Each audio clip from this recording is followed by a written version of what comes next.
రాబోయే లోక్సభ ఎన్నికలు దేశంలోని ప్రాంతీయ పార్టీలకు విసురుతున్న సవాళ్లేంటి? మోదీ మళ్లీ ప్రధానైతే ప్రమాదమని ప్రాంతీయ నేతలు ఆందోళన చెందుతున్నారా? ప్రాంతీయ పార్టీలు బలంగా ఉన్న తెలుగు రాష్ట్రాల్లో బీజేపీ వ్యూహం ఎలా ఉండబోతోంది? జగన్ భుజంపై తుపాకీ పెట్టి తెలుగుదేశం పార్టీని దెబ్బతీయాలనే బీజేపీ పథకం ఎందుకు పారలేదు? తెలంగాణ ముఖ్యమంత్రి రేవంత్ రెడ్డి ఎదుట జగన్ గురించి ప్రధాని ఎలాంటి వ్యాఖ్యలు చేశారు?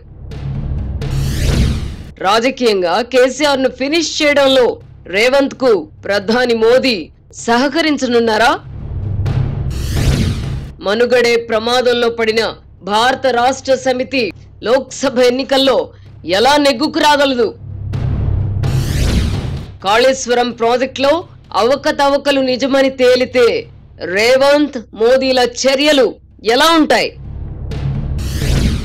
బీఆర్ఎస్ ఎమ్మెల్యేలు పక్క చూపులు చూస్తున్నా సీఎం రేవంత్ ఎందుకని గుంభనంగా ఉన్నారు?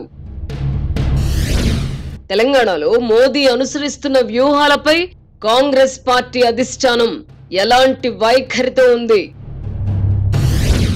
లోక్సభ ఎన్నికల తర్వాత రేవంత్ ప్రభుత్వాన్ని అస్థిరపరిచే చర్యలకు కమలనాథులు తెరతీస్తారా?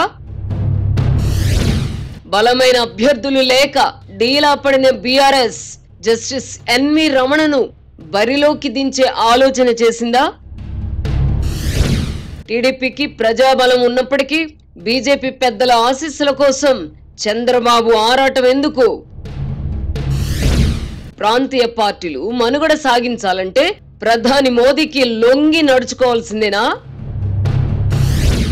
అయోధ్య రాముడి అండదండలు కూడా తోడైన మోదీని ఎదిరించే మొనగాడు దేశంలో లేనట్టేనా? వర్తమాన రాజకీయ పరిణామాలపై ఆర్కే మార్క్ సునిశిత విశ్లేషణ. Weekend comment by RK. ఈ రోజు రాత్రి 8:30 గంటల 30 నిమిషాలకు.